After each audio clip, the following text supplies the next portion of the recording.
आभार व्यक्त करने के लिए This is not correct. Please take your seat. This is not correct. Please take your seat.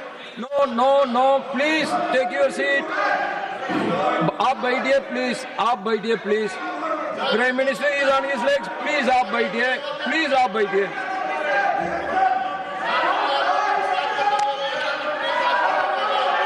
आदरणीय सभापति जी, इस धन्यवाद प्रस्ताव पर समर्थन के लिए इस सदन में अपनी भावनाओं को व्यक्त करना मैं अपना सौभाग्य मानता हूं। आदरणीय सभापति जी, विकसित भारत की यात्रा में बीते वर्ष देश के तेज प्रगति से विकास के वर्ष रहे हैं। Nothing will go on record except Prime Minister's जीवन के हर क्षेत्र में, समाज के हर वर्ग को उनके जीवन में परिवर्तन का एक कालखंड रहा है। एक सही दिशा में तेज गति से देश आगे बढ़ रहा है। आदरणीय राष्ट्रपति जी ने बहुत ही बढ़िया तरीके से पूरी संवेदनशीलता के साथ उन्होंने This is not correct. इस विषय को sit to your seat. हम सबके सामने प्रस्तुत किया है। आदरणीय सभापति जी, मेरी एक प्रार्थना है, आदरणीय खड़गे जी की उम्र देखते हुए वो बैठ करके भी नारे बोल सकते हैं तो अच्छा होगा, ताकि उनको कष्ट न हो। पीछे नौजवान बहुत लोग हैं, तो खड़गे जी को No. आप बैठते बैठते भी When you are speaking, they are listening. You are नारे listening. बोलने की अनुमति दे दीजिए।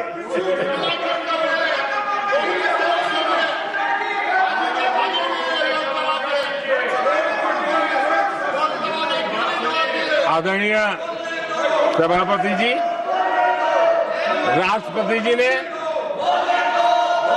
इस देश के मध्यम वर्ग, इस देश के निम्न मध्यम वर्ग, इस देश के गरीब, इस देश के गांव, इस देश के किसान, महिलाएं, विज्ञान हो, प्रौद्योगिकी हो, कृषि हो, सभी विषयों को लेकर के बहुत ही विस्तार से भारत के प्रगति का एक स्वर संसद में गूंजा है।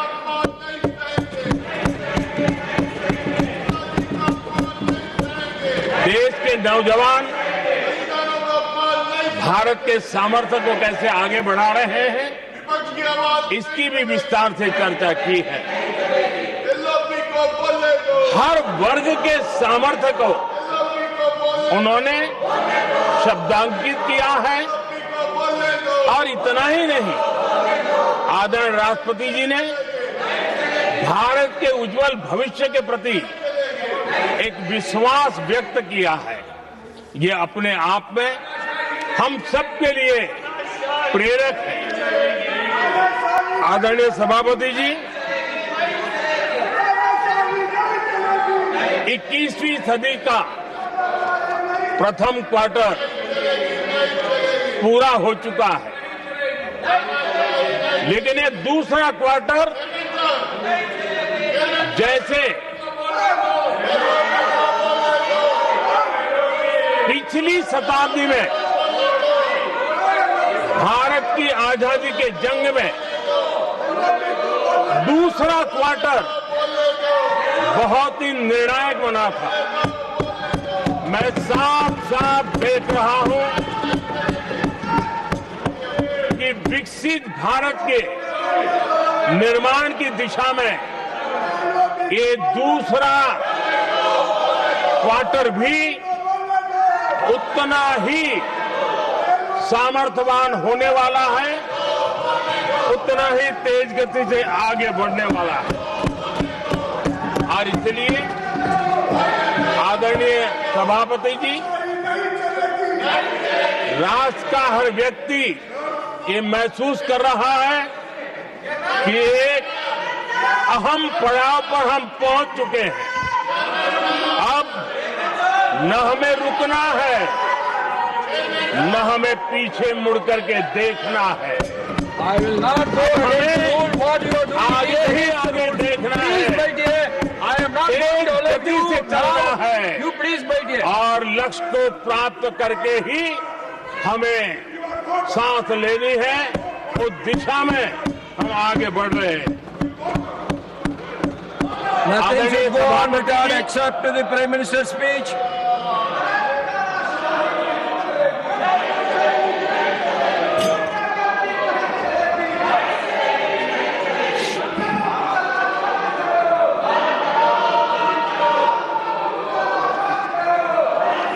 आदरणीय सभापति जी, वर्तमान में अगर हम देखें तो भारत के भाग्य के अनेक सुयोग एक साथ हमें नसीब हुए। ये अपने आप में बहुत ही उत्तम संयोग है, ऐसा मैं मानता हूं। सबसे बड़ी बात है, विश्व के समृद्ध से समृद्ध देश भी बुजुर्ग होते जा रहे हैं। वहां की आबादी उम्र के उस पड़ाव पर पहुंची है हम जिन्हें बुजुर्ग के रूप में जानते हैं। हमारा देश ऐसा है जो विकास की नई ऊंचाइयां छू रहा है। उसी समय दिनों दिन हमारा देश युवा होता जा रहा है, युवा आबादी वाला देश है। ये अपने आप में एक बहुत अच्छा सुयोग है। आदरणीय सभापति जी, दूसरी तरफ मैं देख रहा हूं जिस प्रकार से विश्व का भारत के प्रति आकर्षण बढ़ा है, और उसमें भी विश्व भारत की टैलेंट का महात्म्य समझ रहा है। हमारे पास आज दुनिया का बहुत ही महत्वपूर्ण टैलेंट पूल है, युवा टैलेंट पूल है, जिसके पास सपने भी हैं, संकल्प भी है, सामर्थ्य भी है। और इसलिए ये दूसरा सुयोग है।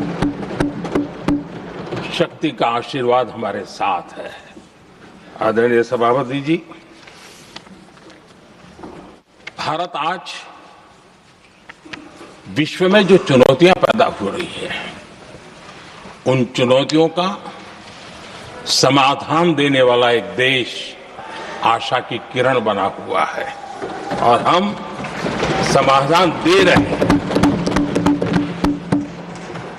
वैसा ही एक महत्वपूर्ण सुयोग है कि आज मेजर इकोनॉमी में भारत का ग्रोथ बहुत हाई है, और हाई ग्रोथ और लो इन्फ्लेशन ये बहुत ही यूनिक संयोग है, और ये हमारी अर्थव्यवस्था की मजबूती को प्रदर्शित करता है। आदरणीय सभापति जी, हम जिस गति से आगे बढ़ रहे हैं, जब हमें देश की जनता ने सेवा करने का मौका दिया, तब फ्रेजाइल 5 के रूप में ये देश जाना जाता था। जब हमें अवसर मिला, तब देश आजाद हुआ तब हम दुनिया में 6 नंबर की इकोनॉमी थे, लेकिन इन लोगों ने ऐसा एक हाल करके रखा कि 11 पे पहुंचा दिया। आज हम 3 पर जाने की दिशा में तेज गति से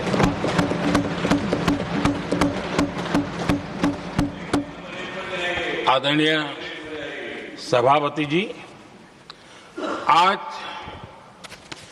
कोई भी सेक्टर देख लीजिए, चाहे साइंस हो, चाहे स्पेस हो, चाहे स्पोर्ट्स हो, हर क्षेत्र में आज भारत एक कॉन्फिडेंस के साथ, आत्मविश्वास से भरा हुआ भारत है।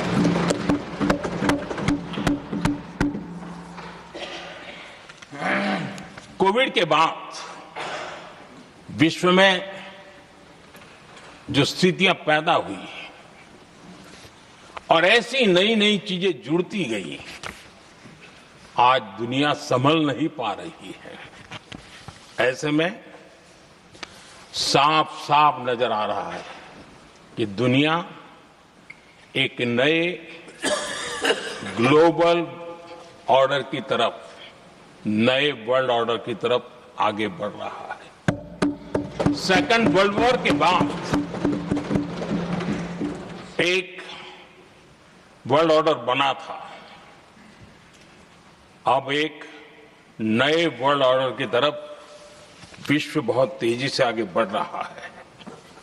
और सबसे बड़ी खुशी की बात है, सारी घटनाओं का अराजनीतिक तरीके से, निष्पक्ष भाव से विश्लेषण करेंगे तो झुकाव भारत की तरफ है।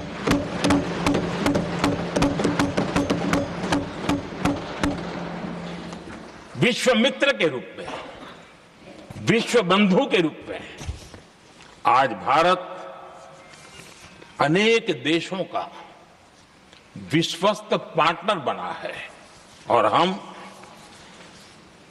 कंधे से कंधा मिला करके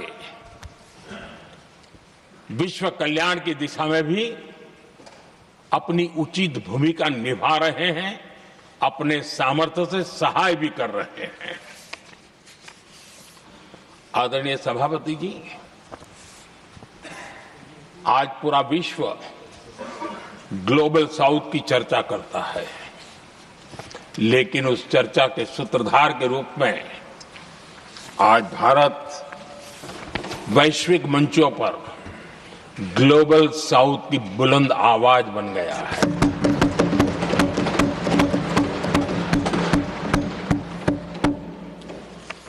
अनेक देशों के साथ आज Bharat future ready trade deals कर रहा है।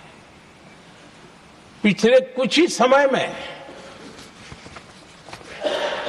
दुनिया के महत्वपूर्ण 9 बड़े देशों के साथ 9 बड़े हमारे ट्रेड डील हुए हैं और उसमें मदर ऑफ ऑल डील एक साथ 27 देशों के साथ, यूरोपियन यूनियन के साथ।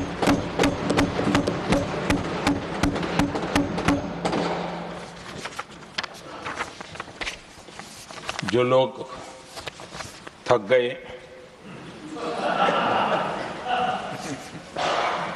बेचारे चले गए, लेकिन कभी न कभी उनको जवाब देना पड़ेगा कि देश की ऐसी हालत कैसे बना के रखी थी कि दुनिया का कोई देश हमसे डील करने के लिए आगे नहीं आता था। आपने कोशिश की होगी, पीछे पीछे पीछे बहुत चक्कर लगाए होंगे, लेकिन किसी ने आपकी तरफ देखा भी नहीं होगा। क्या स्थिति ऐसे पैदा की? दुनिया के देश ऐसे ही भारत के साथ डील नहीं कर रहे हैं। आदरणीय सभापति जी, इसके पीछे सबसे बड़ी बात, डेवलप कंट्रीज एक डेवलपिंग कंट्री के साथ डील करता है ना, वो अपने आप में भी अर्थ जगत के लिए एक बहुत बड़ा संदेश है। और मेरे लिए नई बात नहीं है।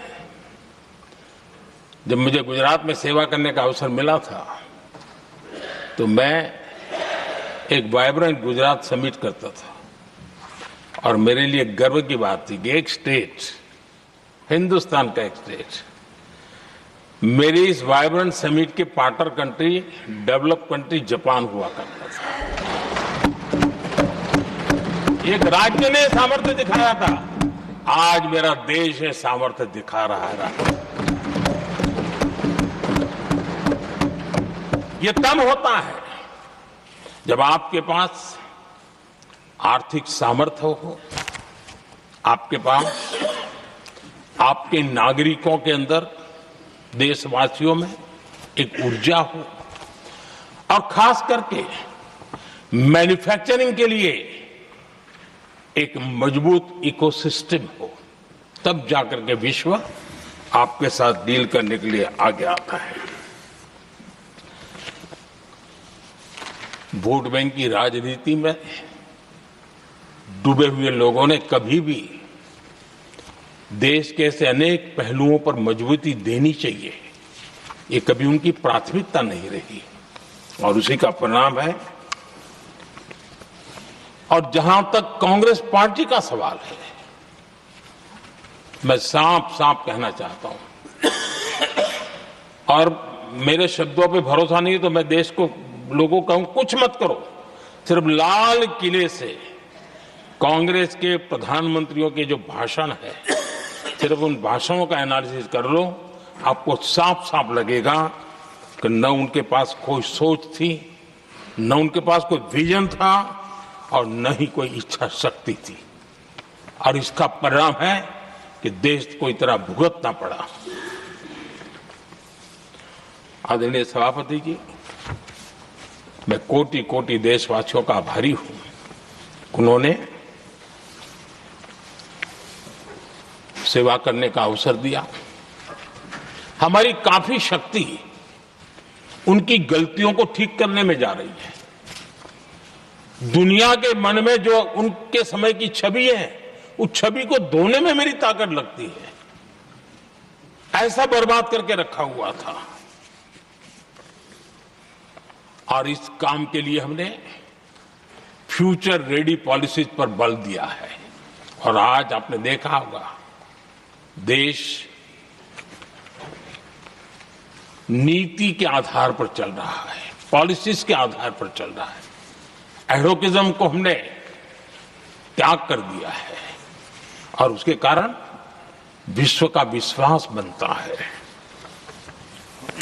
हमने रिफॉर्म, परफॉर्म, ट्रांसफॉर्म के मंत्र को लेकर के आगे बढ़े और आज स्थिति ऐसी है कि देश रिफॉर्म एक्सप्रेस पर सवार हो चुका है।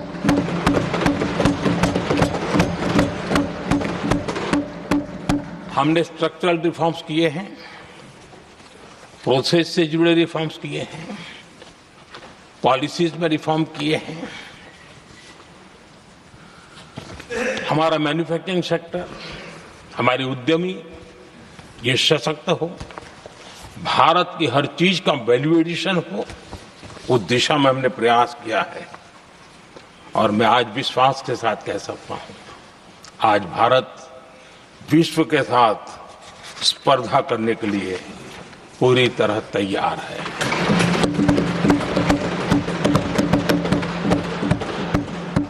जब मैं विश्व के सीईओ फोरम की समिट देखता हूं, आज दुनिया हमारे उद्यमियों को समानता के रूप में देखती है। और जब पिछले दिनों सभी दलों के डेलीगेशन विश्व में गए थे, ये भाव उन्होंने भी अनुभव किया और आकर के मुझे सभी दल के माननीय सांसदों ने अपने अनुभव बता रहे थे, बड़ा गर्व से कह रहे थे कि हाँ, बराबरी से बात हो रही है। ये हमारे लिए अपने आप में बात है। आदरणीय सभापति जी, एमएसएमई का बहुत बड़ा नेटवर्क जितना सामर्थ्यवान होता है, वो लंबे अरसे तक इकोनॉमी को एक ताकत देता है। हमने उस दिशा में बल दिया और हमने कई रिफॉर्म्स किए हैं। आज हमारे एमएसएमई नेटवर्क पर दुनिया का भरोसा बढ़ रहा है। बड़े बड़े हो सकता है हम हवाई जहाज नहीं बनाते होंगे, लेकिन कई हवाई जहाज हैं जिसमें कई पुर्जे मेरे देश के छोटे छोटे एमएसएमई बना रहे हैं। आदरणीय सभापति जी, देश में हुए इन प्रयासों का नतीजा सबके सामने है। बड़े बड़े देश भारत के साथ व्यापारिक संबंध बनाने के लिए बहुत ही आतुर है। यूरोपीय संघ का ट्रेड डील हो, अमेरिका के साथ अभी हुआ जो ट्रेड डील हो, और कल हमारे पीयूष जी ने सदन में विस्तृत जानकारी भी दी है, और पूरा विश्व खुल करके इस ट्रेड डील का तारीफ कर रहा है। और उसमें जब यूरोपियन यूनियन के साथ ट्रेड डील हुआ तो विश्व को एक भरोसा हुआ कि अब वैश्विक स्तर पर स्थिरता की संभावना बढ़ेगी। अमेरिका के साथ ट्रेड डील होने के बाद विश्व को और भरोसा हो गया कि जो स्थिरता के एहसास हो रहा था, अब गति का भी एहसास होने लगा है। अब विश्व के लिए शुभ संकेत है।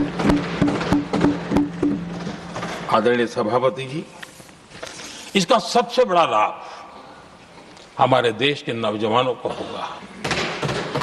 और जब मैं नौजवान कहता हूं तो उसमें मध्यम वर्ग का भी नौजवान होता है, शहर का नौजवान भी होता है, गांव का नौजवान भी होता है, बेटा भी होती है, बेटी भी होती है। और इसलिए उसे टुकड़ों में न देखा जाए। मेरे देश के युवा के सामर्थ्य का हमें गौरव करना चाहिए, और उनके लिए पूरा विश्व बाजार अब खुल चुका है। अब उनके लिए अवसर ही अवसर है। और मैं उनको कहता हूं, आइए दोस्तों, मैं आपके साथ कंधे से कंधा मिलाकर के खड़ा हूं। हिम्मत कीजिए, बढ़िए। देश आपके साथ खड़ा है और दुनिया आपका स्वागत करने के लिए इंतजार कर रही है। आदरणीय सभापति जी, जिस प्रकार से दुनिया में हमारे युवा प्रोफेशनल्स की मांग बढ़ रही है, इवन केयर गिवर्स की मांग बढ़ रही है, हर कोई मिलता है हमें इस प्रकार के लोग चाहिए। इस प्रकार कुछ लोग तो अपना स्पेशल ऑफिस यहां बना रहे हैं रिक्रूट करने के लिए, योग्य टैलेंट की खोज के लिए। इसका मतलब हुआ कि भारत के प्रोफेशनल्स के लिए भी विश्व में बहुत बड़े अवसर बन रहे हैं।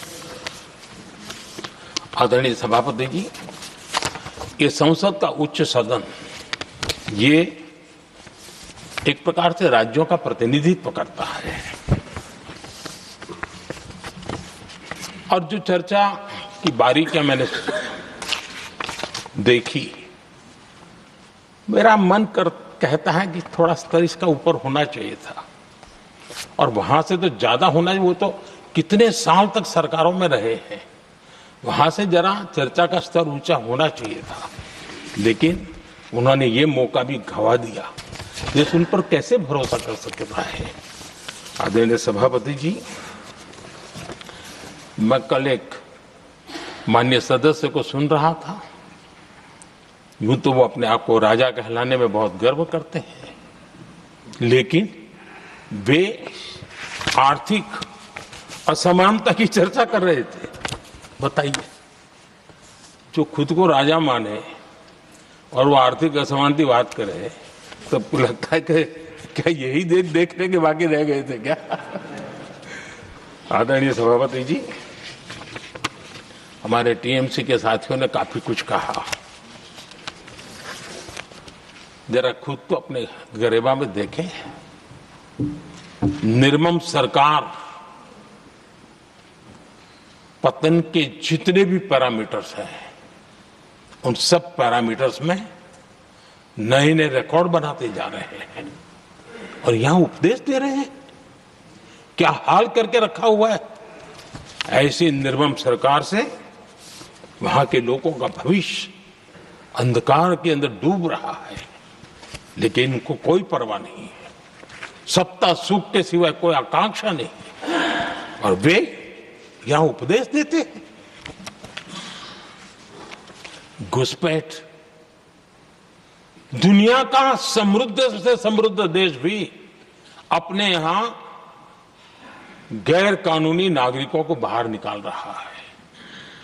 हमारे देश में घुसपैठियों को बचाने के लिए अदालतों को तब तक प्रेशर पैदा किया जा रहा है।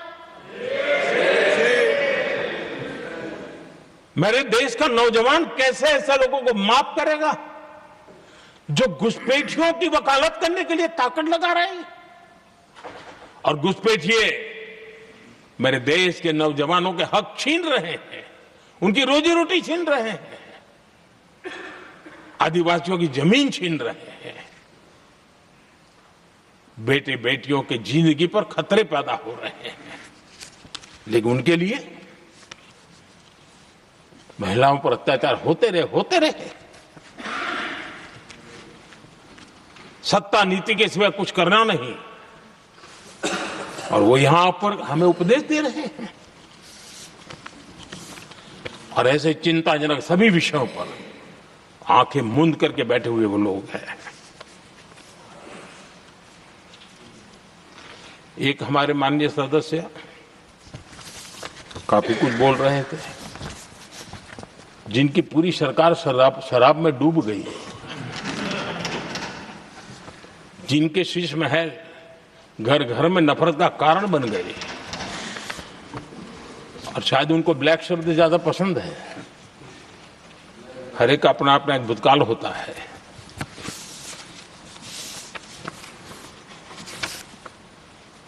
पता नहीं ब्लैक के साथ उनका क्या पुराना रिश्ता है। आदरणीय सभापति जी, ऐसे सभी साथियों से मैं आज जरूर कहूंगा, तुम कितना दुनिया को धोखा दोगे, तुम कितना दुनिया को धोखा दोगे। आईना देख लिया तो अपनी सच्चाई कहां छिपाओगे।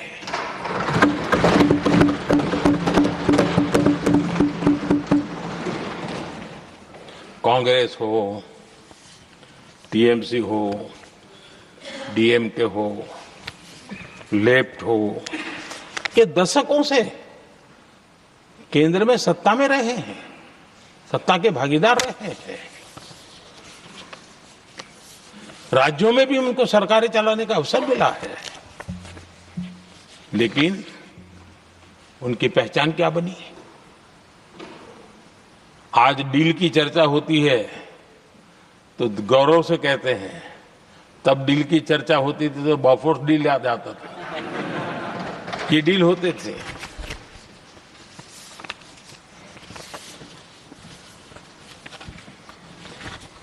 उन्होंने सिर्फ जेब भरने का काम किया। नागरिकों के जीवन में बदलाव आना उनकी प्राथमिकता नहीं थी।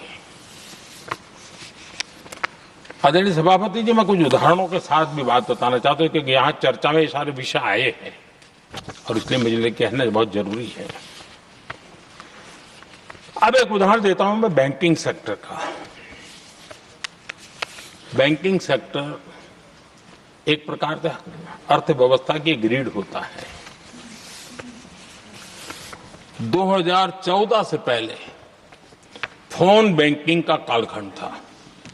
नेता के फोन जाते थे और उसके आधार पर करोड़ों रुपया दे दिए जाते थे,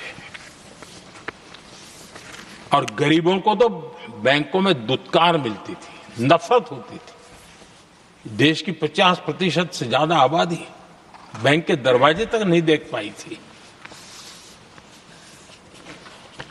कांग्रेस के नेताओं के फोन पर अरबों रुपये लोगों को दे दिए गए, और जो ले जाते थे वो अपनी पर्सनल प्रॉपर्टी मान करके पैसे हजम कर जाते थे। यही खेल चलता रहा। कांग्रेस और यूपीए के राज में, और आज जो इंडी अलायंस बन करके बैठे हैं, उनके राज में बैंकिंग व्यवस्था तबाही के कगार पर खड़ी थी।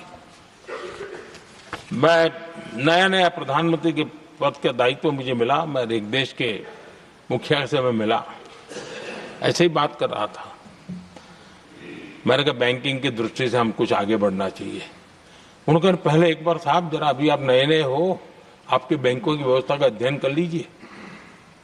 हम कैसे हिम्मत करें?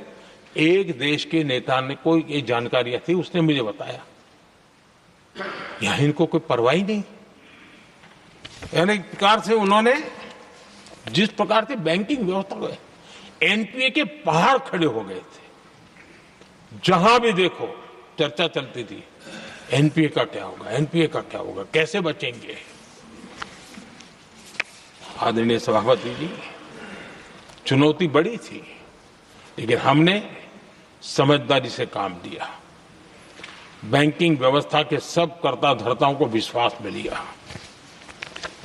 रिफॉर्म की आवश्यकता थी, हिम्मत के साथ रिफॉर्म किए, पारदर्शी व्यवस्था बनाई, ढेर सारे बैंकिंग रिफॉर्म्स हुए, और जो सरकारी बैंक दुर्बल हो चुकी थी, ठीक नहीं चल पाती थी, उसको हमने बड़ी बैंक के साथ मर्जर कर दिया। और मुझे याद है किसी एक महाशय, बड़े अपने आप को विद्वान मानने वाले, लिखा था, अगर मोदी सरकार बैंकों में ये कर ले तो हिंदुस्तान का बहुत बड़ा रिफॉर्म हो जाएगा।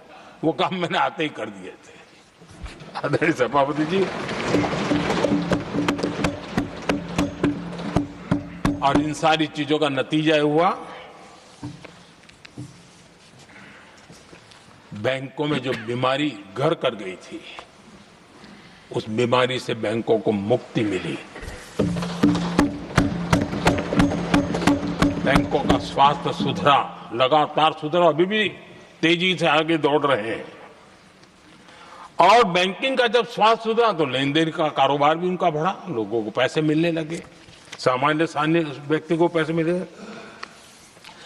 ऐसे ऐसे गरीब लोगों को लोन मिले जिनके लिए कभी बैंक के दरवाजे बंद थे, बेचारा दूर से देख करके उसे जाना पड़ता था। आज मुद्रा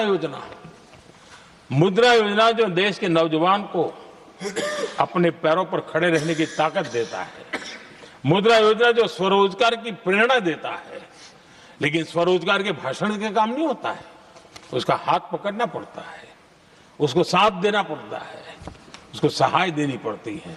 और हमने मुद्रा योजना के द्वारा 30 lakh crore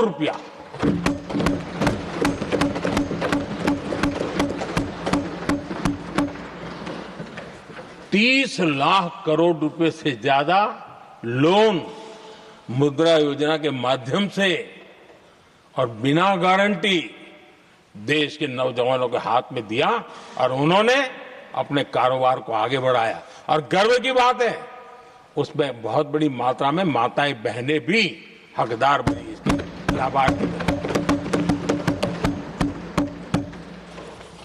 self help group, इन दिनों ग्रामीण महिलाएं बड़े सपने देखती हैं, खुद अपने पैरों पर खड़ा होना चाहती थी। विमेन सेल्फ हेल्प ग्रुप का हमने विस्तार तो किया ही किया, लेकिन 10 करोड़ बहनों को हमने सीधी आर्थिक मदद की व्यवस्था की। हमारे एमएसएमई सेक्टर को हमने भरपूर लोन दी, और मैं आज बड़े संतोष के साथ, बड़ी जिम्मेवारी के साथ इस पवित्र सदन में कहना चाहता हूं, हमने एनपीए जिसके पहाड़ हुआ करते थे 2014 के पहले, आज उसको हमने नीचे निम्न स्तर पर ला करके खड़ा कर दिया। आज एनपीए 1% से भी नीचे है। ये अपने आप में बैंकों के स्वास्थ्य के लिए बहुत उत्तम काम हमने किया है। इतना ही नहीं, हमारे बैंकों का प्रॉफिट आज रिकॉर्ड पर है, हाई रिकॉर्ड है उसके।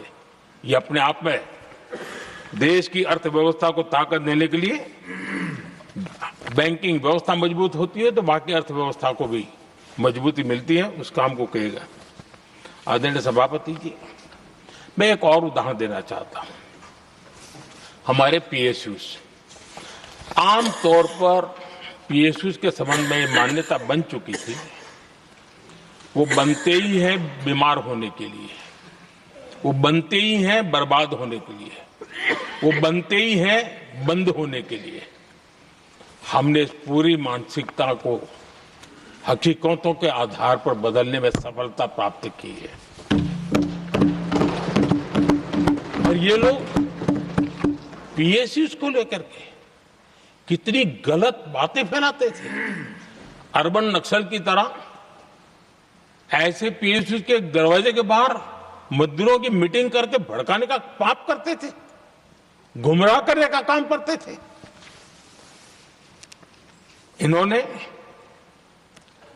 LIC, state bank of India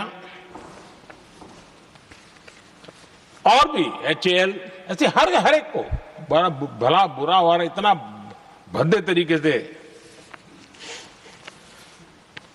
जब उनकी सरकार थी तब तो ये इन चीजों को संभाल नहीं पाते थे, उसको कुछ कर भी नहीं पाते थे। आदरणीय सभापति जी, हमने इसमें भी हिम्मत दिखाई। हमने पीएसयूज के संबंध में भी रिफॉर्म्स किए, रिफॉर्म्स की एक लगातार परंपरा चलाई। आज एलआईसी बेस्ट तरीके से उसने पूरे कार्यकाल में अपना एलआईसी का जन्म हुआ तब तक उत्तम से उत्तम परफॉर्मेंस का कालखंड उसका गुजर रहा है। जिन पीएसयूज को कांग्रेस के नेता ताले लगवाने की कगार पर पहुंच चुका था और उसी पर अपनी राजनीतिक रोटी सेकने का प्रयास भी किया गया था, आज हमारे पीएसयूज रिकॉर्ड प्रॉफिट पर हैं।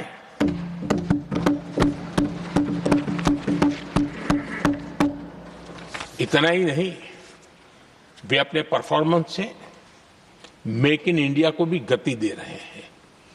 मेक इन इंडिया का जो सपना है उसका पूरा करने में वे भी एक बहुत बड़े कैटलिक एजेंट के रूप में आज भूमिका अदा कर रहे हैं। रिकॉर्ड संख्या में रोजगार बना रहे हैं। इतना ही नहीं, हमारे कुछ पीएसयूज आज विश्व के अंदर जा रहे हैं, विश्व में भी अपनी ताकत दिखा रहे हैं, विश्व के साथ जुड़ रहे हैं, दुनिया के कई देशों के विकास यात्रा में वो भागीदार बन रहे हैं। आज हमारे पीएसयूज को बहुत बड़े बड़े ऑर्डर देश से भी और देश के बाहर से भी मिलने लगे हैं। ये अपने आप में मैं जो कहता हूं ना, एक बहुत महत्वपूर्ण पड़ाव पर ये देश 25 साल है, उसका संकेत यहां नजर आता है। आदरणीय सभापति जी, कांग्रेस ने विश्वासघात करने के विषय में भी हमारे देश के अन्नदाता को भी नहीं छोड़ा।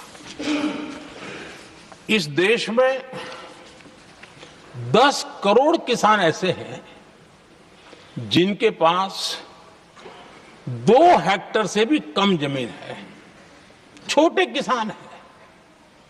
उनकी तरफ कभी परवाह नहीं की गई, उनकी तरफ कभी देखा नहीं गया,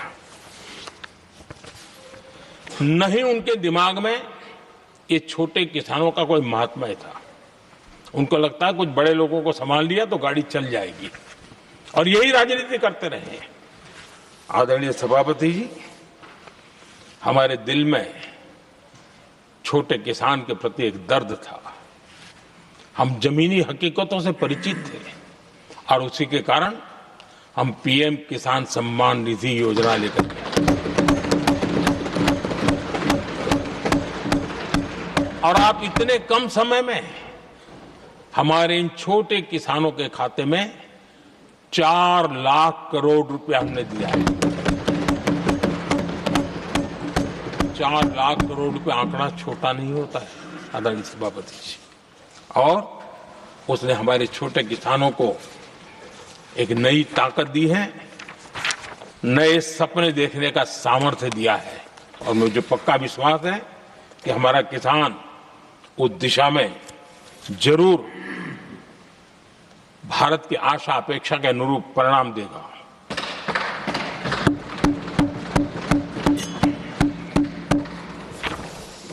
आदरणीय सभापति जी,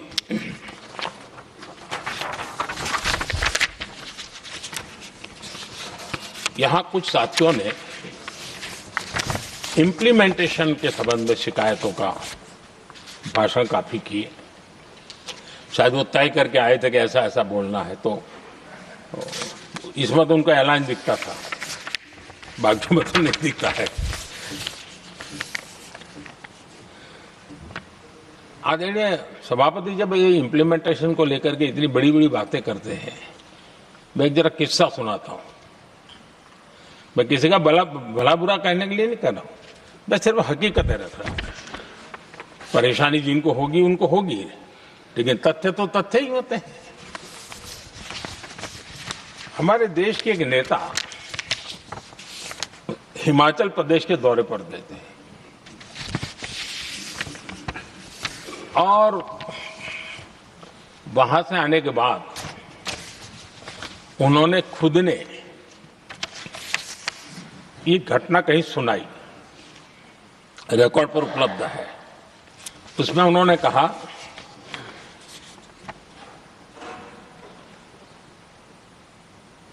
उस नेता ने क्या कहा, मैं उन्हीं के शब्द पढ़ रहा हूं। काफी लंबे समय तक मुझे योजना आयोग से संघर्ष करना पड़ा, क्योंकि वे पहाड़ी क्षेत्रों के लिए अलग योजनाएं बनाने को तैयार ही नहीं थे। मैं हिमाचल प्रदेश गई थी, जब मैं वापस आई तो मैंने योजना आयोग में कहा कि हमारे कामदारों को, वर्कर्स को जीप की जरूरत नहीं है, बल्कि खच्चरों की आवश्यकता है, ताकि कम से कम उन पर सामान आदि लादा जा सके। आगे उन्होंने कहा, लेकिन मुझे बताया गया हम पैसा तो जीप के लिए ही देंगे, क्योंकि खच्चरों के लिए पैसे देने की पॉलिसी नहीं है। इसी भाषण में आगे वो कहती हैं, अब वहां सड़कें ही नहीं थी। उनका कहने का कारण यह था कि हिमाचल में जहां वो गई और सड़कें ही नहीं थी। अब वहां सड़कें ही नहीं थी तो फिर उस पर जीप का क्या लाभ हो सकता है? जीप लेकर के कौन जाएगा जहां रोड नहीं है? लेकिन उस समय योजना आयोग का जोर था या तो जीप या तो कुछ भी नहीं। आदरणीय सभापति जी, ये भाषण किसी और का नहीं, ये कांग्रेस के वरिष्ठ नेता और तत्कालीन प्रधानमंत्री इंदिरा गांधी का भाषण है।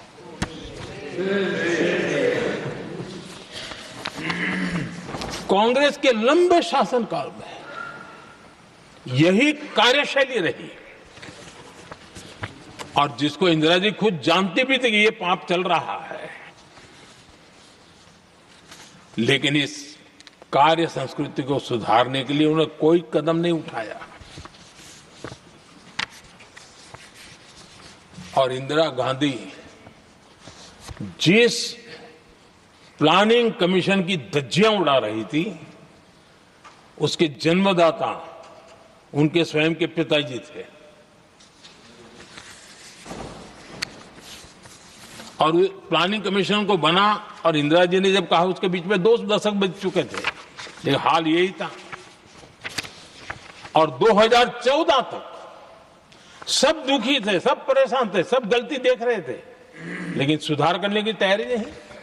2014 के बाद जब आपने हमें मौका और कांग्रेस ने जिस प्रकार से प्लानिंग कमीशन अटकाना, लटकाना, भटकाना वाली कार्यशैली बना दी थी, 2014 में जब हमें मौका मिला तो हमने आकर के काम किया, प्लानिंग कमीशन को खत्म कर दिया और नीति आयोग को।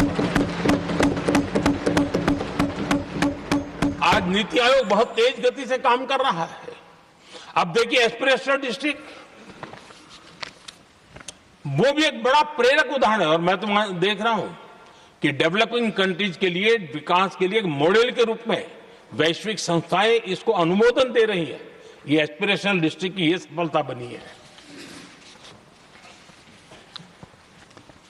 देश के कई जिले ऐसे थे जिसको पिछड़े मान करके छोड़ दिया गया था, और वहां करोड़ों लोगों की जो मौलिक जरूरतें थी उसको भी नकार दिया गया था। उनको तो ऐसे ही जीने के लिए मजबूर कर दिया गया था। और जो पिछड़े इलाके थे वो और पिछड़े होते गए और बर्बादी आती गई। और हालत तो सरकार में ऐसी थी कि जब किसी को पनिशमेंट ट्रांसफर करनी होती थी, पनिशमेंट पोस्टिंग देना होता तो ऐसे ही जिलों में भेजा जाता था ताकि और खराब करे वो। ये हाल बन गया था, ये वर्क कल्चर बन गया था। हमने इस स्थिति को बदला। सबसे पहला आग्रह किया, यंग होनहार अफसरों को लगाया जाएगा और पूरा 3 साल का मौका उसको दिया जाए काम करने का। एक के बाद हम निर्णय किए और आज देखिए किसी समय छत्तीसगढ़ का हमारा बस्तर एस्पिरेशनल डिस्ट्रिक्ट में था, आज वो बस्तर पूरे देश में बस्तर ओलंपिक के नाम से चर्चा में है।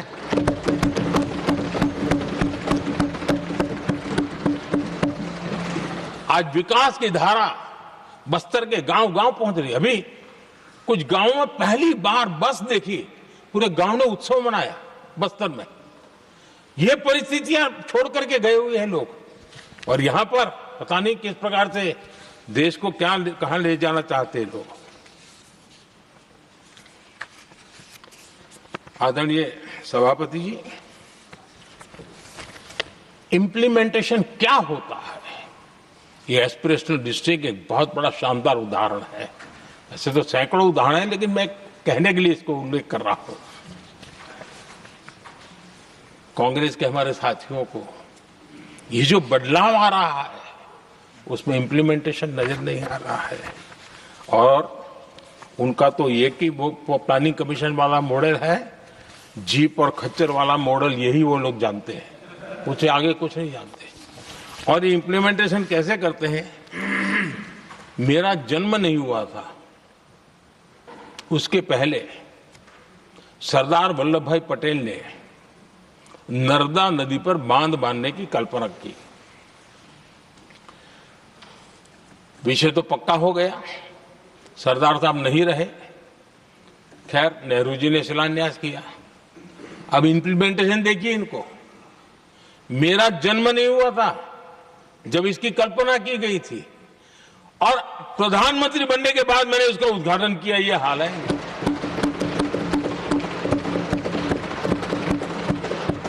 और उनका इंप्लीमेंटेशन देखिए, मुझे मुख्यमंत्री रहते हुए 3 दिन अनशन पर बैठना पड़ा था नर्मदा सरदार सरोवर डैम के लिए, मेरे राज्य के किसानों के लिए। मैंने अपने आप को दांव पर लगा दिया था, तब जाकर के भारत सरकार को झुकना पड़ा और तब जाकर के सरदार सरोवर डैम के कंस्ट्रक्शन को गति मिली और यहां मैं पहुंचा तब मुझे उसका उद्घाटन करने का सौभाग्य मिला। और आज कच्छ तक हावड़ा बीएसएफ के लोग जहां बैठते हैं वहां तक नर्मदा का शुद्ध पानी पीने के लिए पहुंच रहा है। इंप्लीमेंटेशन क्या होता है, और यहां पर इम्प्लीमेंट किसी ने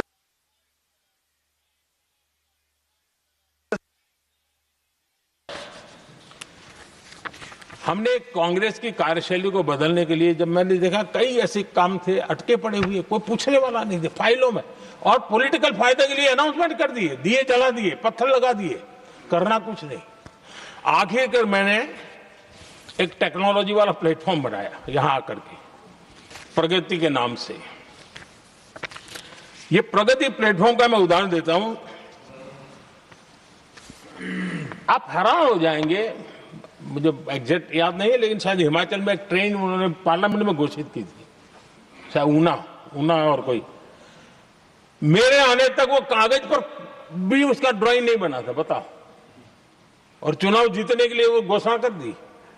प्रगति के अंदर मेरे सामने विषय आया, ऐसे कई विषय मेरे सामने आए और उस प्रगति के अंदर हमने एक एक प्रोजेक्ट क्यों अटके हुए, कॉस्ट किस डिपार्टमेंट की काम में क्या मुसीबत आई है, किसने गलत तरीके से इसको आगे बढ़ाया, और बजट तो बढ़ता ही गया था। जो योजना 900 करोड़ में होनी थी वो 90,000 करोड़ तक पहुंच जाए, ये हाल करके रख दिया था इन्होंने। हमने एक टेक्नोलॉजी प्लेटफॉर्म बनाया, हर महीने बैठा, अभी मैंने 50वां एपिसोड पूरा किया उस मीटिंग का। और लगातार उस काम करते करते और संबंधित राज्यों को भी बिठाया, उनकी कठिनाइयों को भी समझा, उसके इम्प्लीमेंटेशन में कौन मिनिस्ट्री का परेशानी हो रही है, किस स्टेट की परेशानी हो रही है, किस कानून की परेशानी हो रही है, हर एक की बारीकी से देखा। और आज मैं गर्व से कह सकता हूं कि इस प्रगति के इम्प्लीमेंटेशन को बारीकी से प्रधानमंत्री के स्तर पर देखे जाने के कारण 85 लाख करोड़ रुपीस का काम को गति मिली। 85 लाख करोड़ रुपीस के काम आप कल्पना कीजिए, देश की कितनी बड़ी शक्ति को अनलॉक किया हमने। इंप्लीमेंटेशन कैसे होता है ये हमने करके देखा है। रेल हो, रोड हो, सिंचाई हो, ग्रामीण कोई व्यवस्था का काम, इन सारी चीजों को हमने इसमें लिया। अब जैसे जम्मू उधमपुर श्रीनगर बारामूला रेल लाइन, आज ये प्रोजेक्ट पूरा हुआ। और बर्फबारी में इन दिनों आपने देखा एक वीडियो बहुत पॉपुलर हुआ है, बर्फ के बीच में से चारों तरफ बर्फ की चादर छाई हुई है और वंदे भारत ट्रेन निकल रही है और लोग कहते हैं गलती मत करना, ये तो विदेश है, ये हिंदुस्तान है, ये रील चल रहे हैं बाजार में।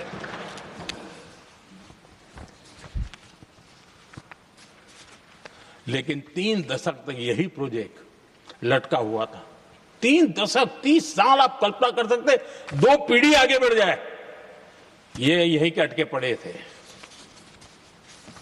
हमारी सरकार ने इसको पूरा किया।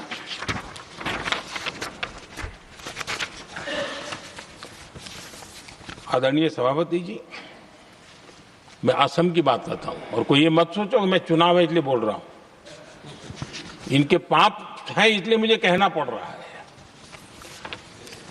कांग्रेस सिर्फ इमेजिन करती है और इंप्लीमेंट करने का उनको कोई लेना देना ही नहीं होता है। अब असम का बोगीबिल ब्रिज, ये बोगीबिल ब्रिज अरुणाचल और असम को जोड़ने वाला बहुत महत्वपूर्ण ब्रिज, कितने ही सालों तक ये प्रोजेक्ट लटका रहा। हमने प्रगति के माध्यम से इसको रिव्यू किया और असम सहित पूरे नॉर्थ ईस्ट को बहुत बड़ी सुविधा वाला ये काम हमने पूरा किया। आदरणीय सभापति जी,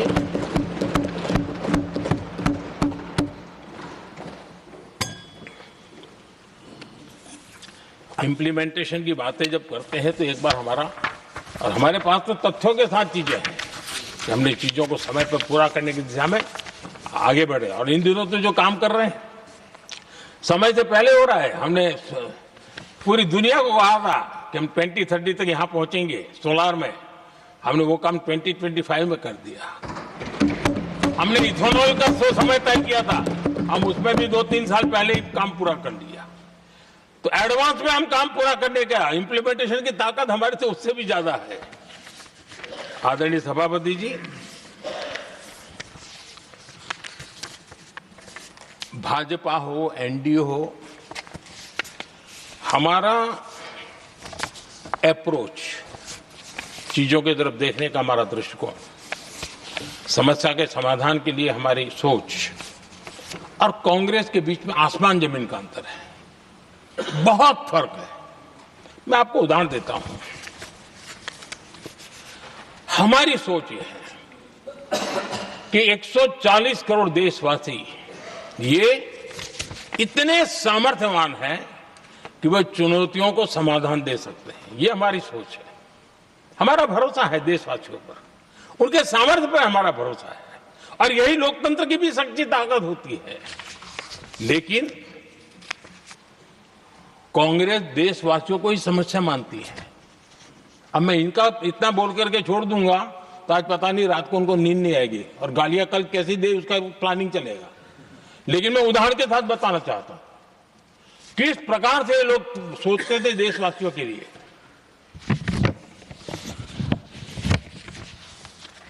देश के लोगों के बारे में नेहरू जी और इंदिरा जी की सोच क्या थी, मैं उसके विषय में बताना चाहता हूं। इंदिरा जी एक बार ईरान गए थे और ईरान में वो भाषण दे रही थी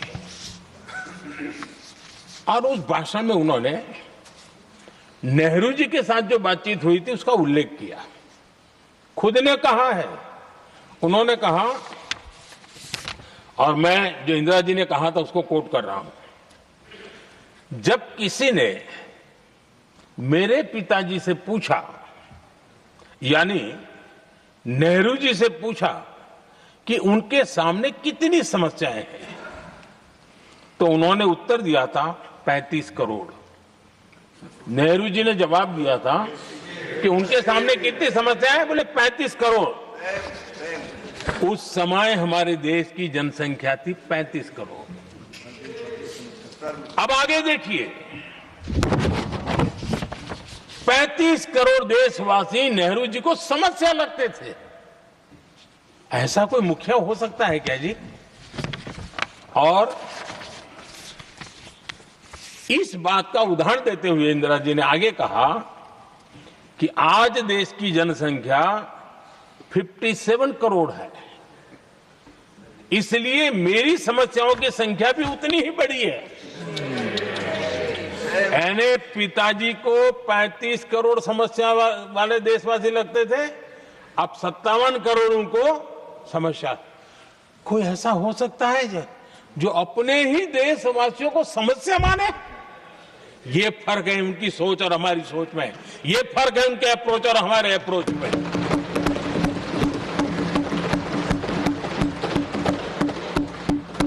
नेहरू जी हो या इंदिरा जी हो या पूरी कांग्रेसी बिरादरी हो, ये लोग भारत के लोगों को समस्या मानते हैं। आदरणीय सभापति जी, मेरे कई कोटेशन मिलेंगे। मैंने दुनिया के सामने कहा है, देश के सामने कहा है, और कहा है इसलिए नहीं, ये मेरा कन्विक्शन है।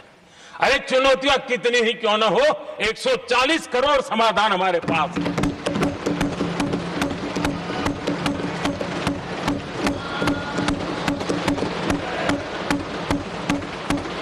हमारे लिए देशवासी समर्थक की पूंजी है। हमारे लिए हर देशवासी भारत का उज्जवल भविष्य का नियंता है, निर्माता है, कर्ता धर्ता है। हम उसको समस्या कैसे कह सकते हैं? ऐसी सोच वाले लोग अपने परिवार का ही भला करेंगे और किसका करेंगे? आदरणीय सभापति जी, देश के लोगों का अपमान करते रहना एक कांग्रेस के स्वभाव में पड़ा हुआ है, उनके संस्कारों में पड़ा हुआ है। कांग्रेस ने बीते दिनों राष्ट्रपति जी का अपमान किया। चुनाव के बाद जिस प्रकार से हमारे राष्ट्रपति जी के लिए शब्द कहे गए हैं, शर्मिंदगी महसूस होती है कि ये कैसे लोग हैं? भारत के राष्ट्रपति के लिए क्या बोल रहे हैं लोग? आदरणीय सभापति जी, कल लोकसभा में भी राष्ट्रपति जी के अभिभाषण पर चर्चा नहीं हो पाई। ये राष्ट्रपति पद, उसका घोर अपमान किया है। उनको संविधान शब्द मुंह में बोलने की अधिकार नहीं रहता है। जो लोग गरीबी से निकली हुई एक महिला, आदिवासी परिवार से आई हुई एक महिला,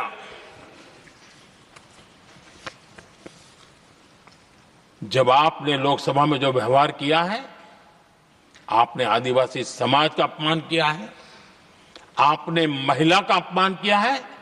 भारत के सर्वोच्च पद पर विराजमान, संविधान ने जिनको सर्वोच्च पद दिया है, आपने उनका अपमान किया है, आपने संविधान का अपमान किया है।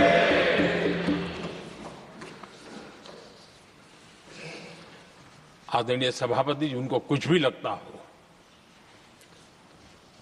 कांग्रेस को ये गुनाह Honorable members, it is now 6 p.m. If the House agrees, we may sit beyond 6 p.m.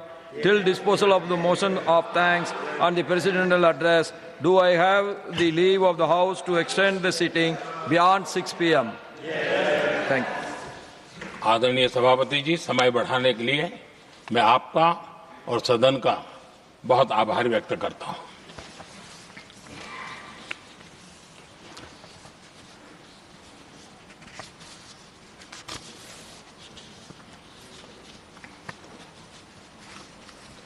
आदरणीय सभापति जी, बड़ी दर्दनाक लोकसभा की घटना है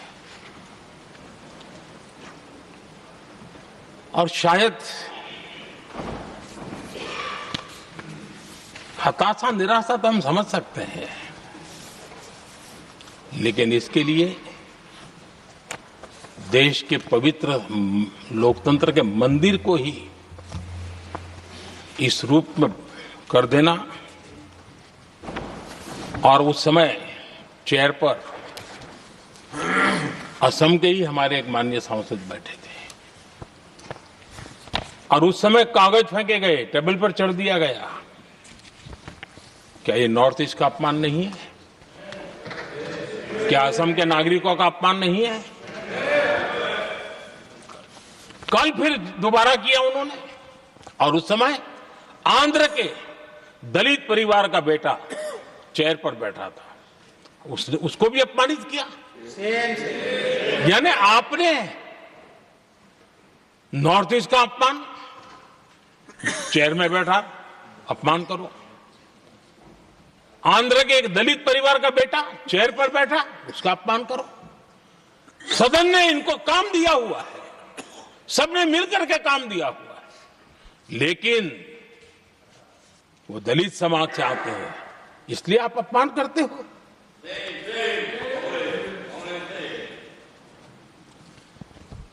और ऐसा लगता है कांग्रेस के लोगों को असम की जनता के प्रति बड़ी नफरत है। उनको लगता है कि उसकी जनता ने उनका साथ छोड़ दिया, मतलब उनके दुश्मन हो गए। क्या कभी लोकतंत्र में ऐसे सोचते हैं क्या? मुझे तो तब बहुत पीड़ा हुई थी जब भारत रत्न भूपेन हजारिका जी, जो कि इस देश के बहुत ही सम्मानीय व्यक्तित्व है जी, आज भी घर घर में उनको स्मरण करते हैं लोग। उनके प्रति जो भक्ति का भाव है आप कल्पना नहीं कर सकते, लेकिन उनको इसकी भी कोई परवाह नहीं है।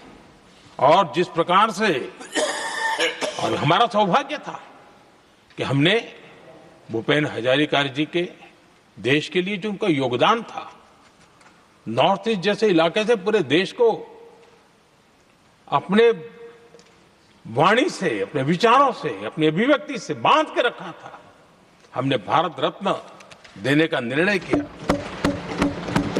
इस पर भी इनको ऐतराज। और मैं तो हैरान हूं, खड़गे जी अगर होते तो मैं उनकी हाजिरी में कहता ही है, इन्होंने जिस प्रकार से बोला ना भारत रत्न के बाद, वो वीडियो पर उनका चेहरा देखेंगे ना, आपको लगा रहे ये ऐसे लोग हैं, ऐसा व्यवहार करते हैं। और ये कहा, अरे ये तो सिंगर थे। मैं समझता हूं कि एक किसी का भी अपमान करने में कभी भी पीछे नहीं रहते हैं। उन्होंने भूपेन हजारिका जी को भारत रत्न दिया, उसका भी विरोध किया। ये पूरे असम का विरोध है, पूरे देश के कला प्रेमियों का विरोध है। और मुझे पक्का विश्वास है असम कभी भी इस अपमान को भूलने वाला नहीं है।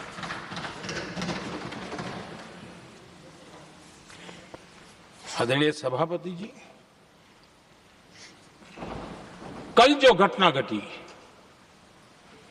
इसी सदन के एक माननीय सांसद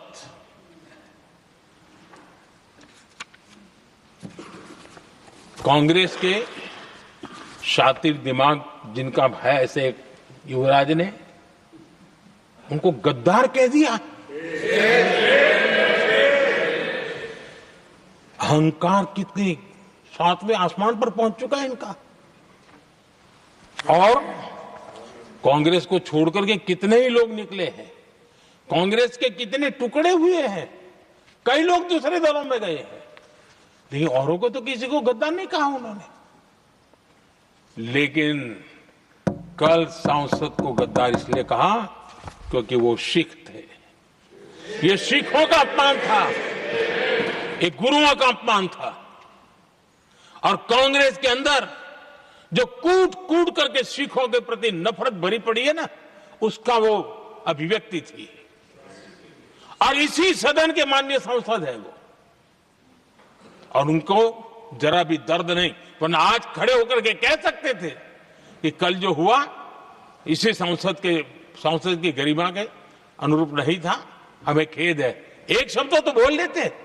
लेकिन सिखों के प्रति उनके मन में जो नफरत भरी पड़ी है, और इसी के कारण उन्होंने कल, और जिसका परिवार देश के लिए शहादत देने वाला परिवार के वो सदस्य हैं, उन्होंने अपने राजनीतिक विचारों में परिवर्तन किया, इसलिए गद्दार हो गए।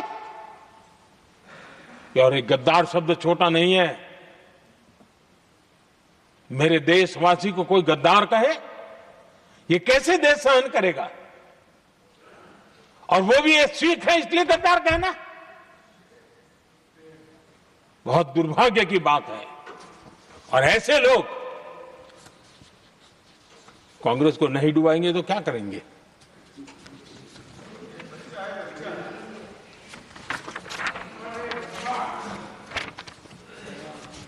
आदरणीय सभापति जी, एक तरफ ये दृश्य है और दूसरी तरफ हमारे सदानंद जी मास्टर का दृश्य है।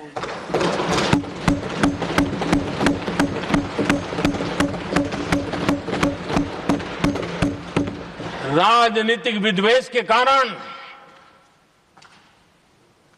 उनके दोनों पैर काट दिए गए। भरी जवानी में दोनों पैर काट दिए।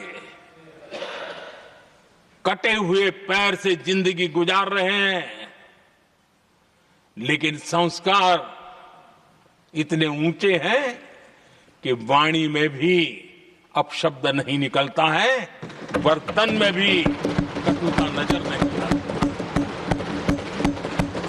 गर्व होता है। और कल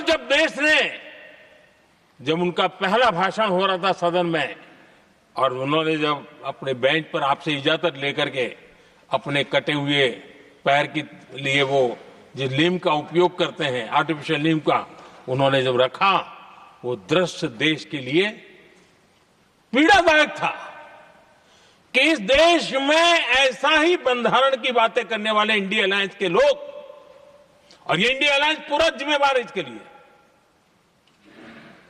वैचारिक असहमति के कारण एक नौजवान के, और वो भी एक टीचर, शिक्षक के प्रति गर्व से, आदर से देखा जाता है, उसके पैर काट दे। लेकिन उनको कोई खेद नहीं है, उनको कोई दर्द नहीं है। लेकिन मैं मास्टर सदानंद जी को हृदय से अभिनंदन करता हूं कि उन्होंने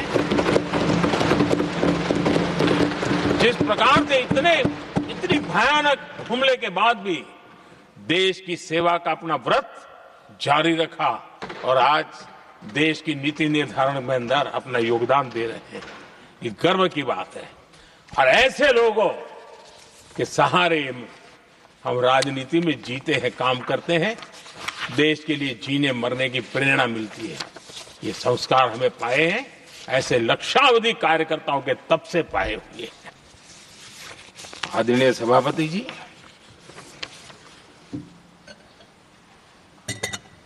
इन दिनों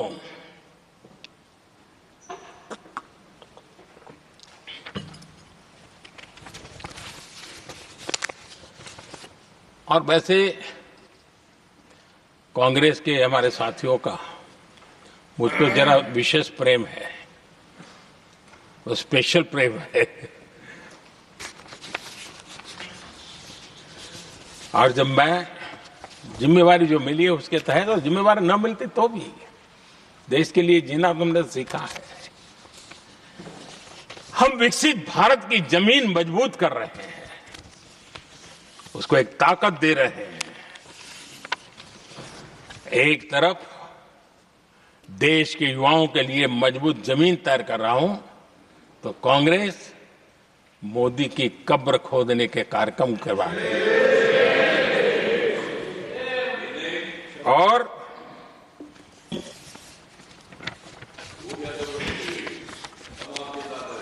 मोहब्बत की दुकान खोलने वाले मोदी तेरी कब्र खुदेगी के नारे लगा रहे हैं जी। ये कौन सी मोहब्बत की दुकान है जो देश के ही किसी नागरिक के कब्र खोदने के सपने देखती हो? ये कौन सा संविधान से उन्होंने सीखा है जो देश के ही किसी नागरिक के कब्र खोदने की बात करते हो? क्या ये संविधान का अपमान नहीं है? क्या ये मानवता का अपमान नहीं है? क्या ये सार्वजनिक जीवन की मर्यादाओं का अपमान नहीं है? और उनको इसका कोई खेद नहीं है। अगर इसके बाद क्या बयान देंगे? बयान देखो, प्रधानमंत्री राज्यसभा में भी रो रहा था।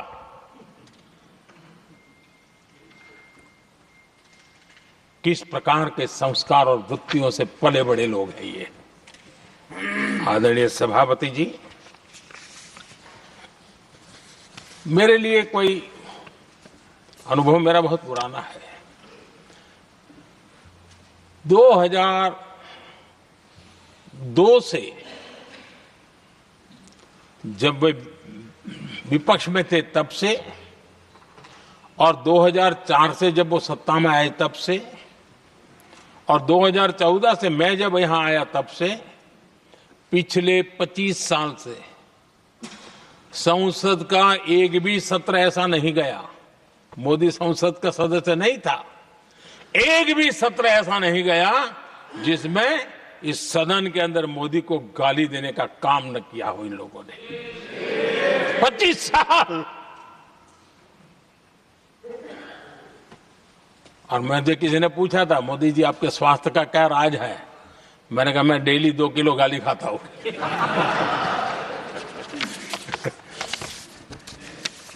आदरणीय सभापति जी, ये मोदी की कब्र क्यों खोदना चाहते हैं? ये सिर्फ नारा नहीं है,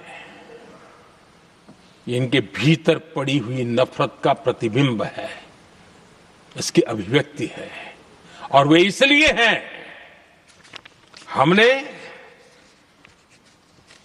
370 की दीवार गिरा दी, इसलिए वो मोदी की कब्र खोदना चाहते हैं। हमने नॉर्थ ईस्ट में बम बंदूक और आतंक का जो छाया बना रहता था, नॉर्थ ईस्ट में शांति और विकास का राह अपनाई, इसलिए वो मोदी की कब्र खोदने पर सोच रहे हैं। पाकिस्तानी आतंकियों को घर में घुस करके जवाब देते हैं, इसलिए मोदी की कब्र खोदने की बात करते हैं। ऑपरेशन सिंदूर करते हैं, इसकी उनको परेशानी होती है और इसलिए वो मोदी की कब्र खोदते हैं।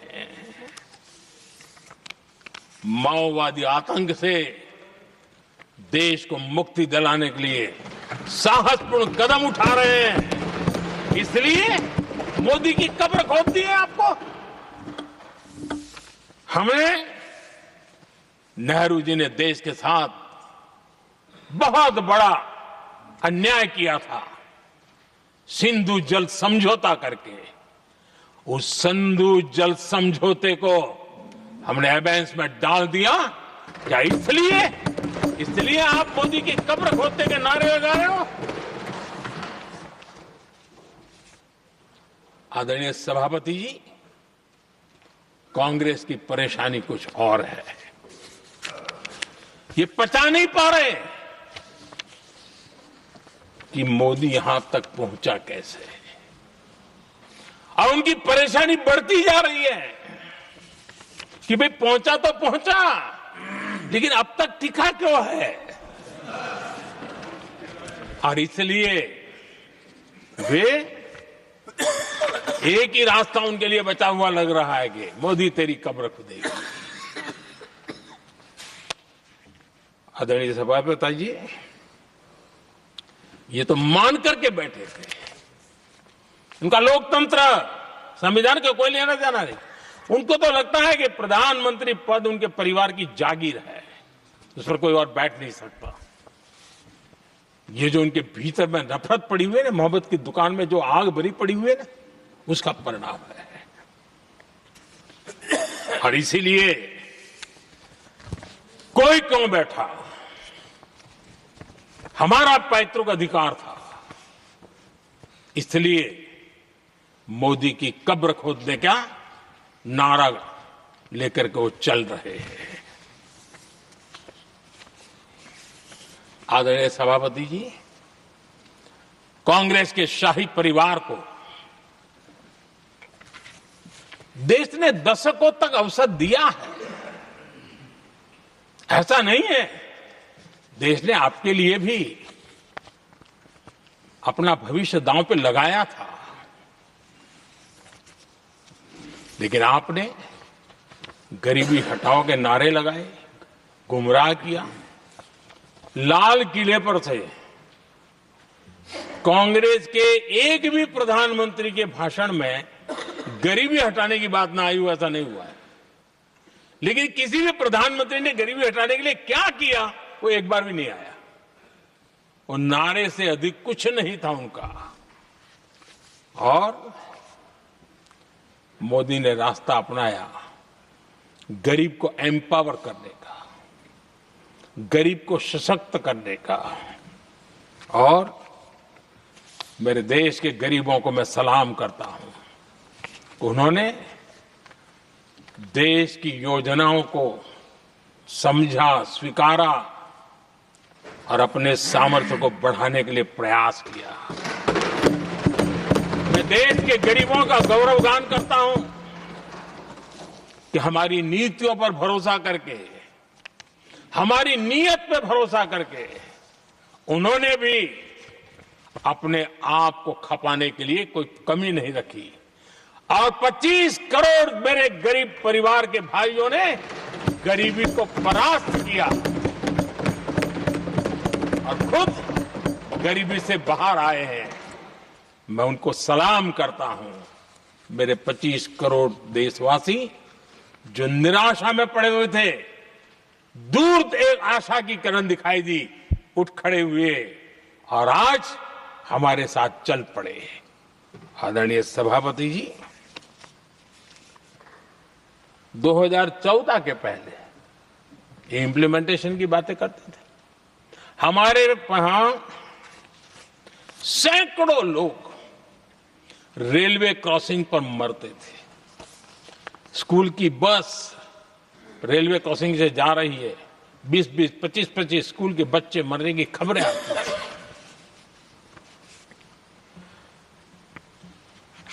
अनमैन्ड रेलवे क्रॉसिंग, वो इतना बड़ा काम नहीं था कि नहीं कर सकते थे। ये काम भी मुझे करना हुआ और हमने सारे अनमैन्ड क्रॉसिंग बंद कर दिए, लाखों लोगों की जिंदगी बचा ली। इसलिए ये मोदी की कब्र खोदना चाहते हैं। आदरणीय सभापति जी, 2014 से पहले इस देश में 18,000 गांव ऐसे थे जिनको बिजली का मतलब पता नहीं था। बिजली का कोई तार होता है, कोई बल्ब होता है, कोई लट्टू जलता हुआ उसमें उजाला निकलता, पता नहीं था उनको। 18,000 गांव 2014 के बाद जब आपने हमें दायित्व देशवासियों ने दिया, उन 18,000 गांव जिन्होंने कभी बिजली का मुंह तक नहीं देखा था, बिजली का शब्द भी कान पे नहीं सुना था, उन गांवों में उजाला पहुंचाया।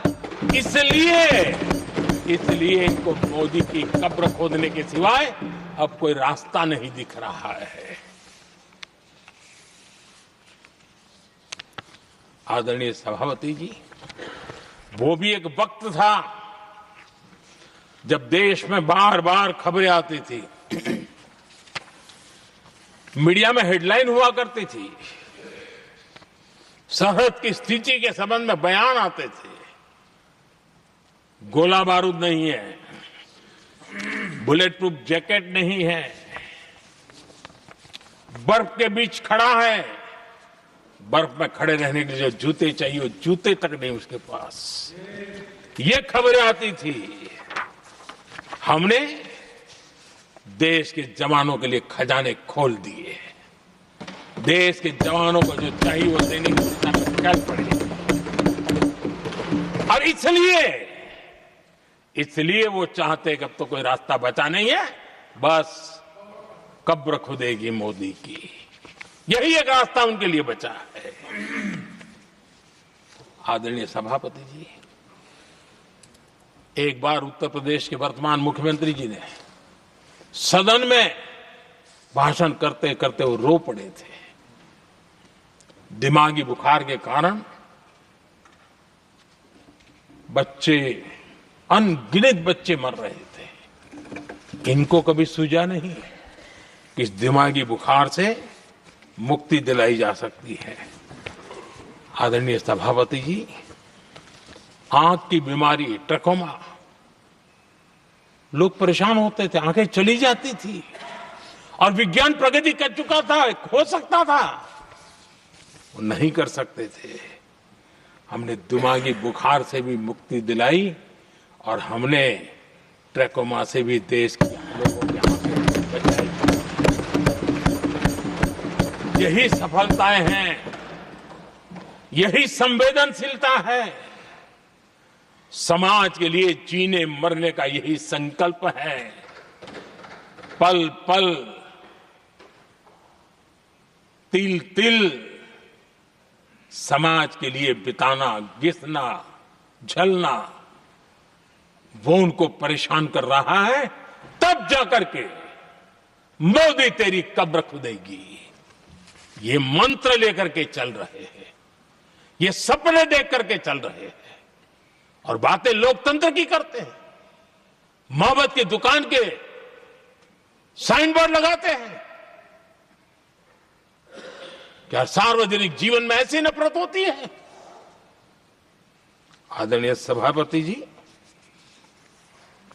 इनकी सरकार रिमोट से चलती थी, मेरी सरकार भी रिमोट से चलती है। 140 करोड़ देशवासी मेरा रिमोट है।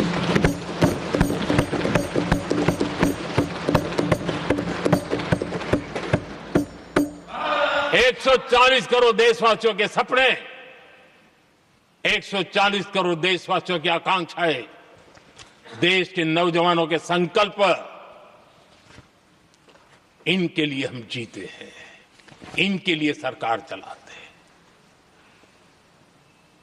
सत्ता हमारे लिए सुख का रास्ता नहीं है, सत्ता हमारे लिए सेवा का माध्यम है।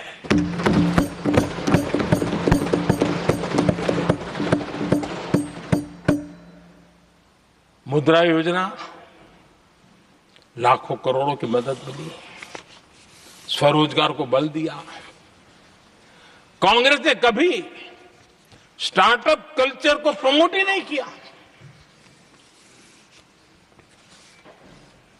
कुछ सैकड़ों में स्टार्टअप बेचारे अपने, उनको पता भी नहीं था। और इनका तो हाल ये है आदरणीय सभापति जी, अपने घर के स्टार्टअप को भी वो लिफ्ट नहीं कर पा रहे।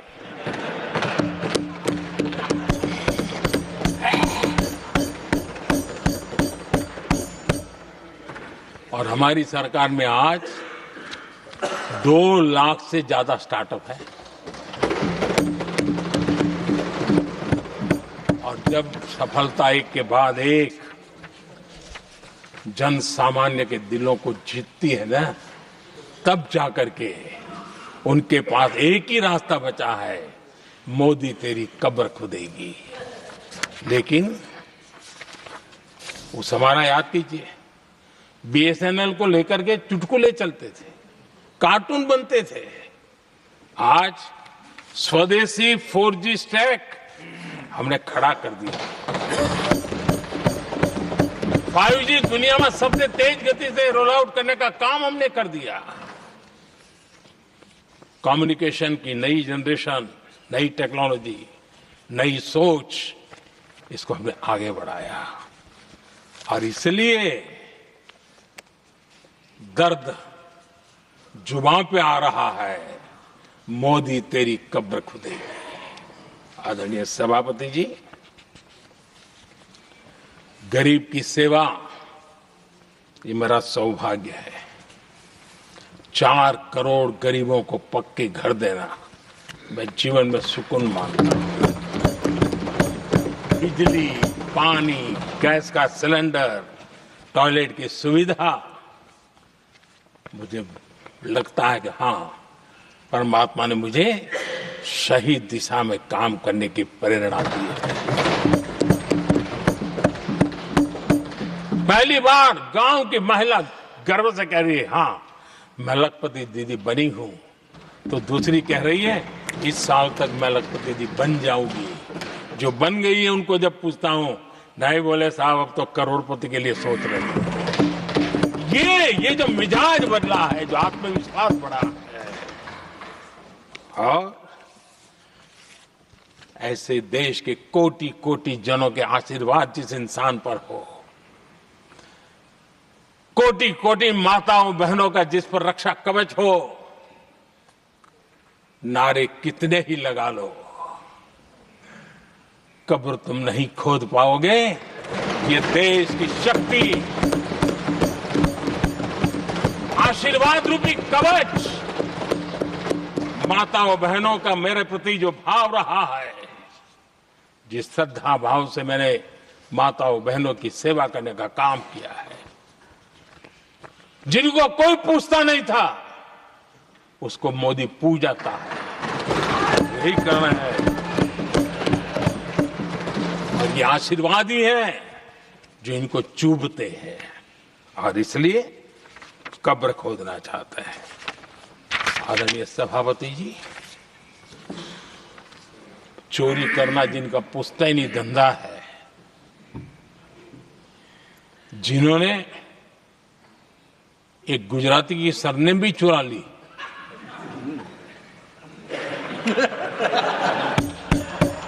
महात्मा गांधी की सरनेम चुरा ली, ये लोग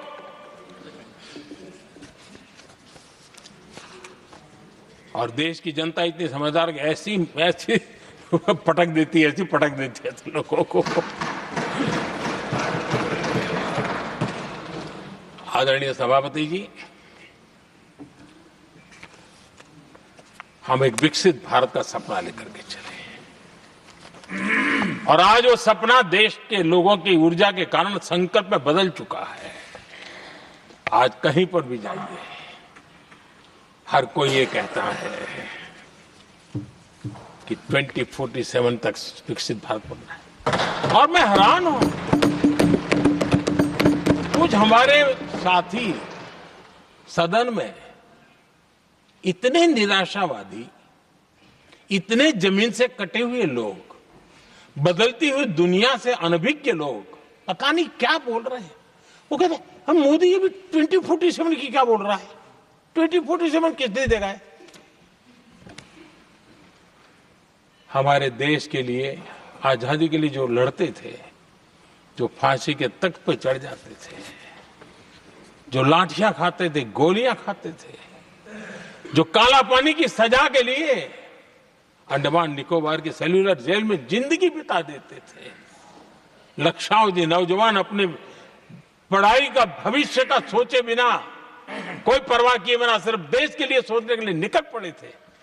क्या उन्होंने कभी ये सोचा होता कि यार हमारे कालखंड में तो आजादी मिलेगी नहीं, कि मैं क्यों करूं? तो क्या देश कभी आजाद होता? ये इतने निराशावादी लोग हैं कि जब मैं डिजिटल इंडिया की बात करता था, मैं फिनटेक की चर्चा करता था, मैं यूपीआई की बात करता था, तो ये कहते थे अरे इस देश में गरीब आदमी मोबाइल फोन पर कैसे पैसों का कारोबार करेगा? 3 साल के भीतर भीतर देश ने दिखा दिया ये हो सकता है। और मैं हैरान था जिस दिन ऐसा भाषण संसद में हुआ, देश का मीडिया में भी ऐसे लोग, उनकी जो इकोसिस्टम है वो नाच रही थी कि देखिए मोदी को तगड़ा जवाब दिया। मोदी ने जवाब नहीं दिया। आपके हाथ में मोबाइल फोन जब यूपीआई से चलता है, काम करता है ना, तो जवाब अपने आप मिल जाता है।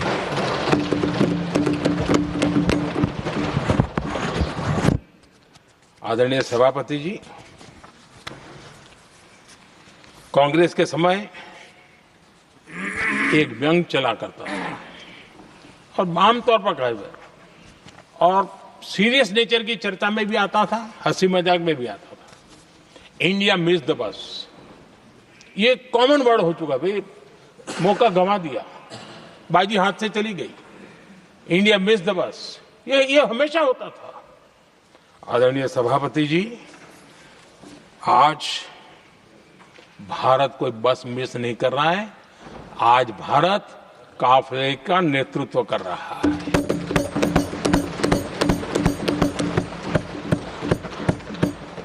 आदरणीय सभापति जी, देश का भविष्य उज्जवल बनाना है, वर्तमान भी उज्जवल बनाने के लिए अविरत कार्य करना होता है। हम विकसित भारत के सपने के लाइट में 5 वर्ष की योजना बनाते हैं और हर वर्ष का बजट बनाते हैं और हम दिशा तय करके चलते हैं, क्योंकि हमारे लिए अगला चुनावी लक्ष्य नहीं होता है, हमारा लक्ष्य है 2047 विकसित। अरे चुनाव तो आएंगे जाएंगे, मेरा देश अजरा अमर रहने वाला है और हम देश की युवा पीढ़ी के हाथ में समृद्ध हिंदुस्तान देने का सपना लेकर के चले। जिन बच्चे जो आज जो घर में बालक है ना, उनको भी मैं देख करके सोचता हूं कि मैं इसके हाथ में ऐसा हिंदुस्तान दे करके जाऊं ताकि हमें अपने काम का संतोष हो। 2047 क्यों, 2047 क्यों, ये बातें करते हैं।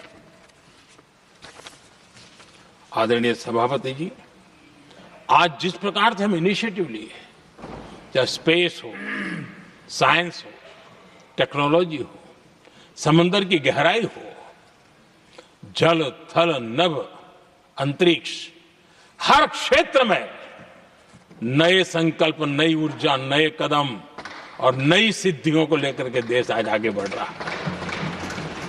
हम ग्रीन हाइड्रोजन पर काम कर रहे हैं, हम आने वाले युग को समझ पा रहे हैं। हम क्वांटम कंप्यूटिंग की बात कर रहे हैं, हम एआई मिशन को लेकर के चल रहे हैं और आज दुनिया मानने लगी है कि एआई मिशन भारत बहुत कुछ दुनिया को दे सकता है। ये विश्वास आज दुनिया में बना है। आज दुनिया में क्रिटिकल मिनरल, रेयर अर्थ राजनीतिक हथियार बन गया है। हम उस पर फोकस कर रहे हैं ताकि कभी भारत को किसी के पास हाथ फैलाने की नौबत ना आ जाए। आदरणीय सभापति जी, ऐसे तो अनगिनत प्रोजेक्ट हैं जिसमें विदेश का इन्वेस्टमेंट आना ही आना है, क्योंकि अब हर किसी को अपना भविष्य भारत की भूमि में नजर आ रहा है।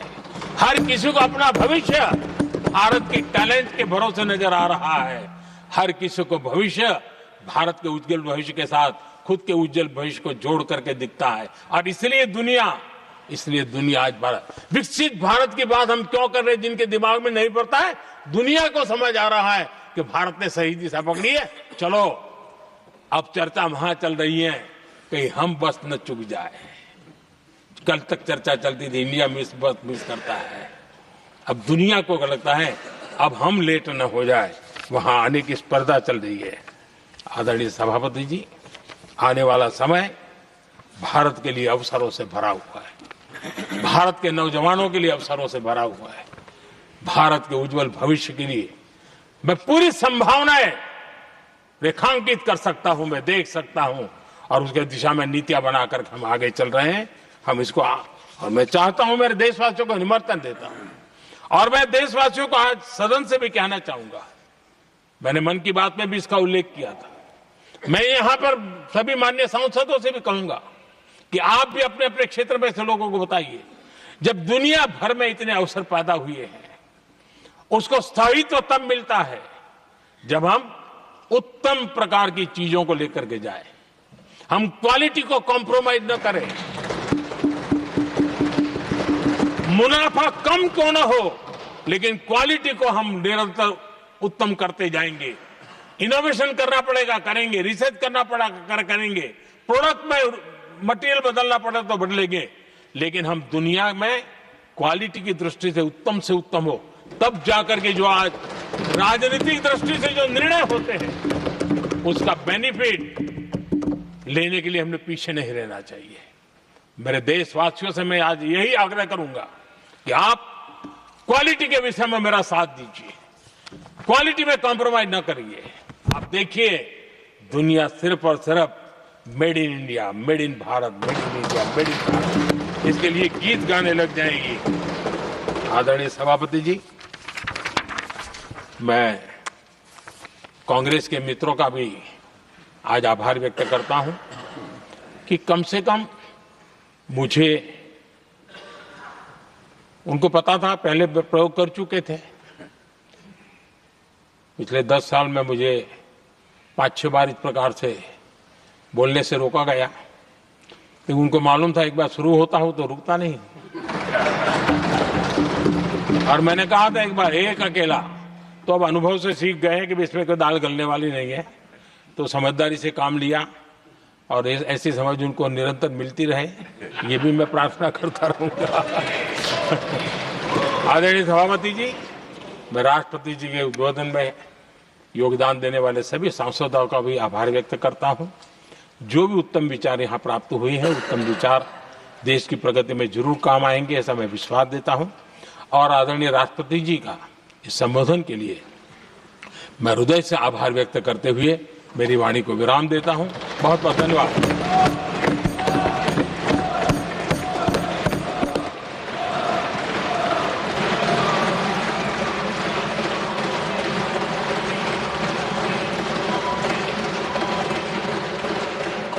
I shall now put the amendments which have been moved to vote. Amendments number 5 and 68 to 74 by Dr. John Brittas. जो सूर्या कुमार यादव और उनकी टीम को उठानी पड़ रही है, डिजर्व करते हैं। तो आप देख सकते हैं किस तरह से धन्यवाद प्रस्ताव पर प्रधानमंत्री मोदी ने आज